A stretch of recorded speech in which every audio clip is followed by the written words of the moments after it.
Hello everyone, welcome to റോട്ടോടോക്സ് ആണ്. നമ്മുടെ മറ്റൊരു പുതിയ വീഡിയോയിലേക്ക് എല്ലാവർക്കും സ്വാഗതം. അപ്പോൾ ഇന്നത്തെ കളി കിടിലം കളി ലാസ്റ്റ് ബോൾ ത്രില്ലർ എന്ന് തന്നെ പറയാം.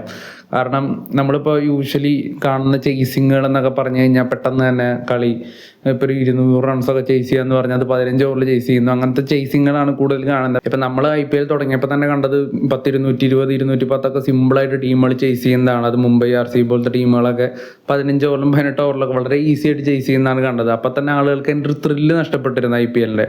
പക്ഷെ കഴിഞ്ഞ 2 ദിവസമായിട്ട് ഇപ്പോൾ ഇന്നലെ GT vs ഡൽഹി മാച്ച് നമ്മളെല്ലാവരും കണ്ടതാണ്. ലാസ്റ്റ് ബോൾ ത്രില്ലറായിരുന്നു. സക്സസ്ഫുൾ ചേസ് ആയില്ലെങ്കിൽ പോലും ലാസ്റ്റ് ബോൾ വരെ അതിൻ്റെ ത്രില്ല് നിലനിന്നു. അതുപോലെ തന്നെ ഇന്നത്തെ മത്സരം LSG vs KKR മത്സരം, KKR കയ്യിലിരുന്ന് കളി കൊണ്ട് കളഞ്ഞു എന്ന് തന്നെ വേണമെങ്കിൽ പറയാം. കാരണം ഈ IPL ഇതുവരെ ഒരു ടീമും 200 താഴെ റൺസ് സക്സസ്ഫുള്ളി ഡിഫെൻഡ് ചെയ്തിട്ടില്ല സോഫാർ ഇതുവരെ നടന്ന മത്സരങ്ങളിലൊക്കെ. ആ ഒരു റെക്കോർഡാണ്. അതും നല്ല രീതിക്ക് റൺസ് ഒഴുകുന്ന ഈഡൻ ഗാർഡൻസിൽ സ്വന്തം ഗ്രൗണ്ടിൽ സ്വന്തം കാണികൾക്ക് മുന്നിൽ ഒരു ജയം അത് KKR നേടിയെടുക്കാവുന്നതേ ഉണ്ടായിരുന്നുള്ളൂ. പക്ഷെ അവർ കൈവിട്ട് കളഞ്ഞു എന്ന് തന്നെ വേണമെങ്കിൽ പറയാം. ആദ്യം ബാറ്റ് ചെയ്ത് KKR ആണ്. നമുക്കറിയാം ഈഡൻ ഗാർഡൻസിൻ്റെ ഒരു സ്വഭാവം എന്ന് പറയുന്നത് വളരെ ക്വിക്കായിട്ടുള്ള ഔട്ട്ഫീൽഡാണ്, ചെറിയ ബൗണ്ടറിയാണ്, വളരെ ബാറ്റിംഗ് ഫ്രണ്ട്ലി ആയിട്ടുള്ള വിക്കറ്റാണ്. ഒരു 200+ ഒക്കെ ഫസ്റ്റ് ബാറ്റ് ചെയ്തെടുത്താൽ മാത്രമാണ് നമുക്ക് ഡിഫെൻഡ് ചെയ്യുന്നതിനെ പറ്റി ചിന്തിക്കേണ്ടു. അതും എസ്പെഷ്യലി ഈ ഒരു ബോളിംഗ് യൂണിറ്റ് വെച്ച് KKR-ന് എന്തായാലും 200+ എടുത്തേ പറ്റുള്ളൂ. ഇന്നിപ്പോൾ വരുൺ ചക്രവർത്തിയും ടീമിലില്ല. ആ ടീമിൽ നമുക്ക് ട്രസ്റ്റ് ചെയ്യാൻ പറ്റുന്ന ഒരു ബോളർ ടീമിലില്ല. നല്ല ടഫായിട്ടുള്ളൊരു സിറ്റുവേഷൻ തന്നെയാണ് KKR-ന്. ഓൾറെഡി 2 മത്സരം തോറ്റു, 1 മത്സരം സമനിലയായി. ക്യാപ്റ്റൻ്റെ പേരിലും കളിക്കാരുടെ പേരിലും ഒക്കെ അങ്ങനെ വിമർശനങ്ങൾ വന്നുകൊണ്ടിരിക്കുകയാണ്. പക്ഷേ ടീമിന് നല്ലൊരു സ്റ്റാർട്ട് പോലും ഇന്ന് കിട്ടില്ല. പിന്നാലെ വേഗം പുറത്തായി. പക്ഷെ റഹാനെ അവസരത്തിന് പോയി തീർന്നു. അദ്ദേഹം നല്ല രീതിക്ക് കളിച്ചു. പവർ പ്ലേ ആയതിന് ശേഷമായാലും ഒരു 9 ഓവർ വരെ ടീം സ്കോർ 10 റൺ റേറ്റിലൊക്കെ തന്നെ പൊയ്ക്കൊണ്ടിരിക്കുകയാണ്. രഘുവംശിയും അതുപോലെ തന്നെ റഹാനെ നല്ല രീതിക്ക് തന്നെ ആ സ്കോർ മുൻപോട്ട് പോയി. ആ തുടക്കത്തിലുള്ള ആ വിക്കറ്റ് കൊണ്ട് പ്രഷർ പിന്നീട് ടീമിന് ഉണ്ടായില്ല. പക്ഷെ പിന്നീട് അങ്ങോട്ട് കൊൽക്കത്തയുടെ മിഡിൽ ഓവേഴ്സിൽ കൊൽക്കത്തയുടെ പ്ലെയേഴ്സ് ഒന്നും ചെയ്തില്ലെന്ന് പറയാം. 9 ഓവറിൽ 90 എത്തിയ ടീം 115 റൺസാണ് 15 ഓവർ കഴിയുമ്പോൾ. അതായത് പിന്നീട് 25 റൺസാണ് പിന്നീടുള്ള 5-6 ഓവറിൽ അടിക്കുന്നത്. എത്രത്തോളം പരിതാപകരമാണെന്ന് ആലോചിക്കുക. ഈസിലി 200+ പോകേണ്ട ഒരു സ്കോറായിരുന്നു. ആ 6 ഓവറിൽ കളി നല്ല രീതിക്ക് ടൈറ്റായി. GT ബൗളേഴ്സ് പവർ പ്ലേയിൽ ഷമി നല്ല രീതിക്ക് എറിയുന്നുണ്ടായി. അതുപോലെ ഋഗ്വേശ്വതി നല്ല രീതിക്ക് എറിയുന്നുണ്ടായി. LSG ബൗളേഴ്സ് നല്ല രീതിക്ക് എറിയുന്നുണ്ടായിരുന്നു. LSG ബൗളേഴ്സിന് എടുത്ത് പറയണം, ഷമി തുടക്കത്തിൽ വളരെ കിടിലനായിട്ട് സ്പെല്ല് ചെയ്ത് പോയിട്ടുണ്ടായിരുന്നു. അതുപോലെ തന്നെ സ്പിന്നേഴ്സ് മിഡിൽ സിദ്ധാർത്ഥ് എന്ന് പറയുന്ന അവരുടെ ഒരു ന്യൂ പ്ലെയറും അതുപോലെ തന്നെ ദിഗ്വേശ്വതി, ഈ 2 പേരും മിഡിൽ ഓവേഴ്സ് നല്ല രീതിക്ക് ടൈറ്റ് ചെയ്തു. അവിടെ റൺസ് അങ്ങനെ വന്നില്ല. വിചാരിച്ച റൺസ് KKR-ന് വന്നില്ല. KKR-ന്റെ ബാറ്റ്സ്മാൻമാർ സ്ട്രഗിൾ ചെയ്തു. രഘുവംശി പോലും വളരെ കുറഞ്ഞ സ്ട്രൈക്ക് റേറ്റിലാണ് ഇന്ന് കളിച്ചത്. പക്ഷെ അവസാനത്തെ 5 ഓവറിൽ പവലും ഗ്രീനും കൂടി അത്യാവശ്യം മാനുവൽ സ്കോറിലോട്ട് ആ ടീമിനെ എത്തിച്ചു. റിങ്കു സിംഗിനും കാര്യമായിട്ടൊന്നും ചെയ്യാൻ പറ്റിയില്ല. 150 എന്ന് പറയുന്നത് തീർച്ചയായിട്ടും ഡിഫെൻഡ് ചെയ്യാൻ പറ്റുന്ന സ്കോർ അല്ല. എസ്പെഷ്യലി കൊൽക്കത്ത ഈ ബൗളിംഗ് യൂണിറ്റ് വെച്ചിട്ട് ഇതുപോലെ ഡ്യൂ ഫാക്ടറൊക്കെ ഉള്ള പിച്ചിൽ ഒരിക്കലും നടപടിയാകത്തില്ല. പക്ഷെ കൊൽക്കത്തയുടെ ഭാഗ്യം കൊണ്ട് പിച്ച് ബോളിനെ കുറച്ച് പിടിക്കാനായിട്ട് തുടങ്ങി. പക്ഷെ മറുപടി ബോളിങ്ങിൽ കൊൽക്കത്തയ്ക്ക് കുറച്ച് അഡ്വാൻറ്റേജ് കിട്ടാൻ തുടങ്ങി. അതായത് പിച്ച് ബോളിനെ ഹോൾഡ് ചെയ്യാനായിട്ട് തുടങ്ങി. കൊൽക്കത്തയുടെ സ്ലോ ബൗൺസേഴ്സ് നല്ല രീതിക്ക് വർക്കാവാൻ തുടങ്ങി. LSG ടോപ്പ് ഓർഡർ ബാറ്റ്സ്മാൻമാരെല്ലാം സ്ലോ ബൗൺസേഴ്സിൽ വീഴുന്ന കാഴ്ച. അതായത് മാർക്രം, മാർഷ്, പന്ത്, പൂരൻ, നിക്കോളാസ് പൂരൻ്റെ ഒക്കെ ഒരു വേഴ്സ്റ്റ് ഇന്നിങ്സ്. 15 ബോളിൽ നിന്ന് 13 റൺസാണ് അദ്ദേഹം എടുത്തത്. ബോളിങ്ങിൽ നവനീത് സൈനിനെയൊക്കെ കണ്ടപ്പോൾ എനിക്ക് മനസ്സിലായി കൊൽക്കത്തയുടെ ബോളിംഗ് എത്രത്തോളം അവർക്ക് ഒട്ടും ഓപ്ഷൻസ് ഇല്ലാതെ അവർ അത്രയും ബുദ്ധിമുട്ടിലാണെന്ന്. കാരണം നവനീത് സൈനിക്ക് ഒരു IPL മാച്ച് കളിച്ചിട്ട് തന്നെ കുറേ ആവുന്നു. അദ്ദേഹത്തിന് നമുക്ക് IPL അങ്ങനെ കാണാൻ സാധിക്കുന്നില്ല.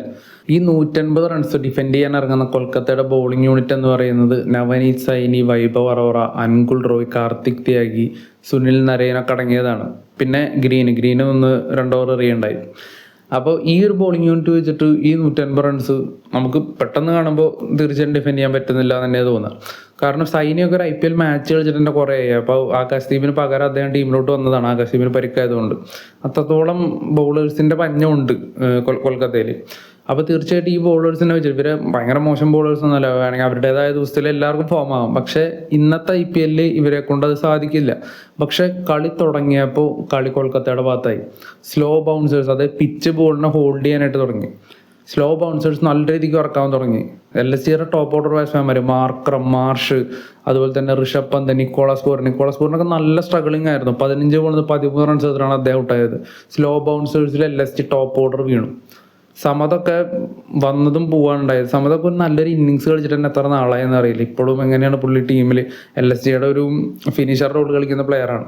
LSGക്ക് അത്ര ബാറ്റിംഗ് ഡെപ്ത് ഇല്ല. 6 വിക്കറ്റ് പോയി കഴിഞ്ഞാൽ മുഹമ്മദ് ഷമിയാണ് ഇറങ്ങുന്നത്. അതും 10ഓളം ബാറ്റ്സ്മാൻമാരൊക്കെ ഉള്ള മുംബൈ ഒക്കെ ഇതേ IPL കളിക്കുമ്പോഴാണ് LSG ഇങ്ങനെ 6 പേര് ഔട്ടായി കഴിഞ്ഞാൽ മുഹമ്മദ് ഷമി പോലത്തെ ഒരു ബോളറൊക്കെ ഇറങ്ങേണ്ട അവസ്ഥ. അപ്പോൾ പന്തൊക്കെ ഒരു തീർത്ത് ഉത്തരവാദിത്തമില്ലാതെ ഒരു മോശം ഷോട്ട് കളിച്ച് പുറത്താവുന്നു. ഒരറ്റത്ത് ആയുഷ് ബഡോണി നിന്ന് കളിക്കുന്നതുകൊണ്ട് സ്കോർ അത്യാവശ്യം മുൻപോട്ട് പോകുന്നുണ്ടായിരുന്നു. പക്ഷെ അപ്പോഴും ഒരു വിജയം ഒന്നും ആരും പ്രതീക്ഷിച്ചിട്ടുണ്ടായിരുന്നില്ല. ആയുഷ് ബഡോണി ഔട്ടാവുന്നു. മുകുൾ ചൗധരി എന്ന് പറയുന്ന 21 വയസ്സുള്ളൊരു ആദ്യമായിട്ട് കളിക്കുന്ന ഒരു പ്ലെയർ LSGക്ക് വേണ്ടി കളിക്കുകയാണ്. അപ്പോൾ മത്സരത്തിൻ്റെ ഇടയിൽ നമ്മുടെ പണ്ടത്തെ IPL ആ ബോളിംഗ് മെഷീനിൽ വെച്ചിട്ട് ടെന്നീസ് ബോൾ അടിച്ച് അതിൻ്റെ 6ന്റെ ലെങ്ത്തൊക്കെ നോക്കുന്ന ആ ഒരു പരിപാടി അതിൻ്റെ ഒരു ഗ്ലിംസ് കാണിക്കുകയുണ്ടായി. അപ്പോൾ പണ്ടത്തെ രീതിയാണ്. ഇപ്പോൾ അത് അങ്ങനെ കാണിക്കാറില്ല. അപ്പോൾ ഇപ്പം അങ്ങനെ പരിപാടി നടക്കാറില്ല. പക്ഷെ ഇന്നത്തെ മത്സരത്തിനോട് ഉണ്ടായിരുന്നു തോന്നുന്നു.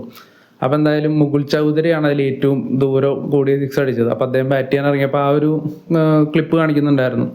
മുകുൾ ചൗധരി ഇറങ്ങുന്നു. ഒരു ടെന്നീസ് ബോൾ ക്രിക്കറ്റ് ഗ്രൗണ്ടിൽ മാത്രം കണ്ട് ശീലിക്കുന്ന ബാറ്റ്സിങ്ങുകൾ അല്ലെങ്കിൽ അത്രയും വലിയ ബാറ്റ് ലിഫ്റ്റിൽ നിന്ന് അടിക്കുന്നു. ഒരു ഹെലികോപ്റ്റർ 6 അടിക്കുന്നത്, അതൊരു ഹെലികോപ്റ്റർ ഷോട്ടൊക്കെ വരുന്നു. ഒരുപാട് നാളുകൾക്ക് ശേഷമാണ് ക്രിക്കറ്റ് ഗ്രൗണ്ടിൽ ഹെലികോപ്റ്റർ ഷോട്ട് ഞാൻ കാണുന്നത്. അപ്പോൾ മുകുൾ ചൗധരി പെട്ടെന്ന് തന്നെ കളിയുടെ ഗിയർ ചേഞ്ച് ചെയ്യാണ്. അദ്ദേഹത്തിൻ്റെ പവർ ഹിറ്റുകൾ ബൗണ്ടറി ആവാൻ തുടങ്ങുന്നു. സ്ലോ ബോൾസ് പോലും അദ്ദേഹം 6 ആക്കി മാറ്റുന്നു. നന്നായി പന്ത് ജഡ്ജ് ചെയ്ത് അദ്ദേഹം കളിക്കുന്നു. ഇതാ LSGയുടെ ക്യാമ്പിൽ ചെറിയ വിജയപ്രതീക്ഷയൊക്കെ വന്നിട്ടുണ്ട്. 22 ബോളിൽ നിന്ന് 56 റൺസൊക്കെ വേണമായിരുന്നു ഒരു ഘട്ടത്തിൽ. ഒരിക്കലും ഒരു വിജയമൊന്നും LSG സ്വപ്നം കണ്ടുണ്ടാവില്ല. പക്ഷേ മുകുൾ ചൗധരി അവിടെ നിന്ന് അടിച്ച് ടീമിനെ വിജയത്തിലോട്ട് എത്തിക്കുകയാണ്. കഴിഞ്ഞ ദിവസം മില്ലർ എത്തിച്ച പോലത്തെ അതേ സിറ്റുവേഷനിൽ മുകുൾ ചൗധരി ഇപ്പുറം നിൽക്കുന്നു. മില്ലർ അത്രത്തോളം എക്സ്പീരിയൻസ്ഡാണ്, പ്രൂവൻ ഫിനിഷറാണ്. പക്ഷേ മുകുൾ ചൗധരി തുടക്കക്കാരനാണ്. കൊൽക്കത്തയുടെ ബൗളേഴ്സിൻ്റെ ഒരു മികവില്ലായ്മ തന്നെയാണ് പിന്നീട് അങ്ങോട്ട് കളിയിൽ നമ്മൾ കണ്ടത്. ഒപ്പം മുകുൾ ചൗധരിയുടെ അവസരത്തിനൊത്തുള്ള ഉയർച്ച. അവസാനത്തെ 2 ഓവറിൽ 30 റൺസുമാണ് ജയിക്കാൻ. എക്സ്പീരിയൻസ്ഡ് ആയിട്ടുള്ള കാമറൂൺ ഗ്രീനാണ് പന്തറിയാൻ വരുന്നത്. കാമറൂൺ ഗ്രീനെതിരെ 19ാമത്തെ ഓവറിൽ 16 റൺസ് അടിക്കുകയാണ് മുകുൾ ചൗധരി. അവസാനത്തെ ബോൾ സിംഗിൾ ആവുന്ന ഒരു ഉറപ്പിച്ച് വെക്കുമ്പോൾ അത് 6 അടിക്കുന്നു. ലാസ്റ്റ് ഓവറിൽ first ball Avesh Khan single തട്ടി കൊടുക്കുന്നു. പിന്നീട് അവിടുന്ന് ഒരു 6 അടിക്കുകയും ബാക്കി 3 പന്തുകൾ ഡോട്ട് ആവുകയും ചെയ്യുന്നു. അവസാനം 2 ബോളിൽ നിന്ന് 7 റൺസ് വേണം ജയിക്കാനായിട്ട്. ഇതാ വൈവാറോറയുടെ ഒരു പന്ത് കറക്റ്റ് ഓഫ് സ്റ്റമ്പിന് വെളിയിലായിട്ട് ക്രീസിന് തൊട്ട് മുന്നിലായിട്ട് കുത്താണ്. അത് ആ കവറിലേക്ക് ഒരു കിഡിലൻ 6. പിന്നീട് അങ്ങോട്ട് ഒരു ബോളിൽ റണ്ണ്. അദ്ദേഹം ലാസ്റ്റ് ബോൾ മിസ്സാക്കിയെങ്കിൽ പോലും ആവേശ് ഖാൻ ഓടി അപ്പുറത്തെങ്കിൽ എത്തിയിട്ടുണ്ടായിരുന്നു. ആവേശ് ഖാൻ ഇത് യൂഷ്വലി ചെയ്യുന്നൊരു പരിപാടിയാണല്ലോ. എന്തായാലും ഓടി അപ്പോഴത്തെത്തി പുള്ളിയുടേതായ സെലിബ്രേഷൻ ചെയ്തു. എന്തായാലും കൊൽക്കത്ത കയ്യിലിരുന്നൊരു കളി കൊണ്ടു കളഞ്ഞെന്ന് പറയാം. എന്തായാലും LSGക്ക് ഇത് 2nd വിൻ, അവർക്ക് ആശ്വാസം. എന്തായാലും ഇന്ന് തോറ്റെങ്കിൽ ഗോയങ്കയുടെ വായിന്ന് നല്ല പുളിച്ചത് കേൾക്കേണ്ടി വന്നേനെ പന്തിന്. കാരണം ഋഷഭ് പന്തൊക്കെ അത്രയും ഉത്തരവാദിത്തമില്ലാതെയാണ് ബാറ്റ് ചെയ്തത്. ആ മോശം ഷോട്ട്, ആ ഷോട്ട് കാണുമ്പോൾ തന്നെ നമുക്ക് ഒരു സാധാരണ ക്രിക്കറ്റ് കാണുന്ന ഒരാൾക്ക് മനസ്സിലാവും ഇത്രയും ഒരു മോശമായ ഷോട്ട് സെലക്ഷൻ ആയിരുന്നതെന്ന്. എന്തായാലും ഇന്നത്തെ വിജയം എന്തായാലും മുകുൾ ചൗധരി എന്ന് പറയുന്ന 21-കാരൻ്റെ പേരിൽ തന്നെ എഴുതി വയ്ക്കുക. അത്ര കിഡിൽ ഇന്നിങ്സ് ആയിരുന്നു അണ്ടർ പ്രഷർ സിറ്റുവേഷനിൽ. എന്തായാലും ഇന്ന് അടിപൊളി മത്സരമായിരുന്നു കേട്ടോ. നമ്മൾ ഇങ്ങനെ യൂഷ്വലി ഇത്തരത്തിലുള്ള ലാസ്റ്റ് ഓവർ ത്രില്ലേഴ്സ് ഇങ്ങനെ മിസ്സിങ് ആയിരുന്നു.